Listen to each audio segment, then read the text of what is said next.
এবং ভারত বাংলাদেশের মধ্যে নদী হচ্ছে একটা বিষয়। সুতরাং আমি মনে একটু ভারত বাংলাদেশ সম্পর্কটা একটু সামান্য ভাবে আলোচনা করি, তারপর নদীর উপর দু চারটা কথা বলি। আমার কাছে কয়েকদিন আগে ভারতের 5 জন সাংবাদিক আসছে দিল্লি থেকে। তো ওরা 5 জন আমার সাথে দেখা করতে চায়, কথা বলতে চায় বাংলাদেশ ভারত সম্পর্ক নিয়ে। আমি বললাম ঠিক আছে। তো আমি ওনাদের সাথে বসলাম। ওরা আমাকে জিজ্ঞেস করছে, তাইলে আপনি কিভাবে ফিল করেন বর্তমানে বাংলাদেশ ভারত রিলেশনশিপটা? আমি বললাম, দেখো, বাংলাদেশ ভারত রিলেশনশিপের মধ্যে যে ভারতের পক্ষ থেকে বাংলাদেশকে নিয়ে একটা ন্যারেটিভ আছে,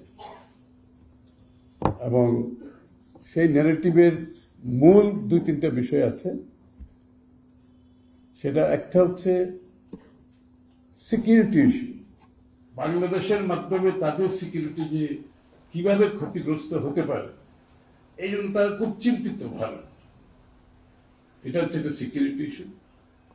আরেকটা হচ্ছে হিন্দু মুসলিম ইস্যু, হিন্দুদের উপর নির্যাতন ইত্যাদি ইত্যাদি, যে হিন্দুদের প্রোটেকশন বাংলাদেশে নাই, বাংলাদেশ সরকার নিশ্চিত করে নাই, এবং সেটা আরেকটা বিষয়। একটা হচ্ছে ফান্ডামেন্টালিস্টদের ইস্যু, মৌলবাদীদের ইস্যু। তো এগুলো হচ্ছে মূল ইস্যু।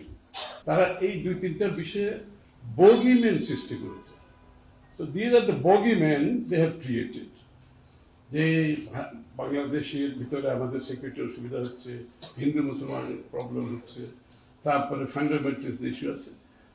এই বগিম্যান ক্রিয়েট করার পিছনে একটা উদ্দেশ্য আছে। সেই উদ্দেশ্য হচ্ছে বাংলাদেশে একটি গোষ্ঠীকে, একটি ব্যক্তিকে, একটি দলকে অব্যাহতভাবে ক্ষমতায় রেখে তাদের স্বার্থ সিদ্ধি করা। নিউ ন্যারেটিভ, একটা নতুন ন্যারেটিভ সৃষ্টি করতে হবে। বলে নিউ ন্যারেটিভটা তাইলে কি হবে? বললাম, নিউ ন্যারেটিভ হচ্ছে খুব সিম্পলি 3টা কথা আমি বলছি। এটা হচ্ছে মিউচুয়াল রেসপেক্ট, পরস্পরের প্রতি সম্মানবোধ, 2টা দেশের মধ্যে, 2টো দেশের মানুষের মধ্যে। মিউচুয়াল ইন্টারেস্ট, যে পরস্পরের স্বার্থ সংরক্ষণ। থার্ড হচ্ছে ওয়ান অফ নন ইন্টারফিয়ারেন্স, যে হস্তক্ষেপ করা যাবে না, কোনো দেশের কেউ কারো। তো এই 3টা বিষয় নিয়ে আসো। এইটার ভিত্তিতে এটাকে ফাউন্ডেশনাল হিসাবে ধরে আমরা সামনের দিকে এগিয়ে যেতে পারি। I don't see any problem 2 দেশের মধ্যে রিলেশনশিপে। তোমরা যদি এই 3টা বিষয়কে ধারণ করতে পারো, অ্যাকসেপ্ট করতে পারো, গ্রহণ করো, এবং তোমাদের বাংলাদেশের পররাষ্ট্র নীতিতে এটা ইনকর্পোরেট করে বাংলাদেশ ভারত রিলেশনশিপকে সামনের দিকে এগিয়ে নিয়ে যেতে চাও, I don't see any problem. কিসের problem? You are our largest neighbour. আমি একটা কথা সবসময় বলি, you can get rid of your wife, you cannot get rid of your neighbour. ওইসব আমার ওয়াইফের সামনে এটা বলি না। আবার এখন ইদানিং আমি চিন্তা করছি, এটা বেশি দিন বলা যাবে না। এটা আমাকে বলা উচিত যে you can get rid of your husband, এটা বলা উচিত। কারণ আমাদের দেশে যে পট পরিবর্তন, মনোজগতের পরিবর্তন হচ্ছে, আমাদের vocabulary, language, idioms has to be changed. So we have to go for new.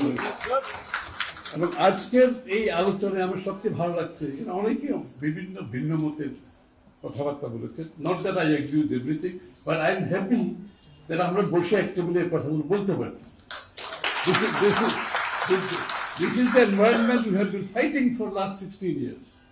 যার জন্য জেলে গেছি, নির্যাতিত হয়েছি, বিভিন্নভাবে ক্ষতিগ্রস্ত হয়েছে। আমি, আমার পরিবার, বাংলাদেশের সার্বিক লক্ষ লক্ষ মানুষ ক্ষতিগ্রস্ত হয়েছে। বাট আউটকাম যেটা হয়েছে, এটা আমার জন্য এখন আনন্দের বিষয়। এত স্যাক্রিফাইসের পরে আমরা আজকে যে জায়গায় এসেছি, আই এম গ্ল্যাড যে এরকম একটা অডিটোরিয়ামে অনেক ইয়াং জেনারেশন আমি দেখতে পাচ্ছি, আবার অন্যরাও আছে এখানে। এই ইন্টারাকশনটা, এটাই কিন্তু আমাদের পাওয়া ছিল। আমরা এটা পেয়েছি, আমি খুবই আনন্দিত।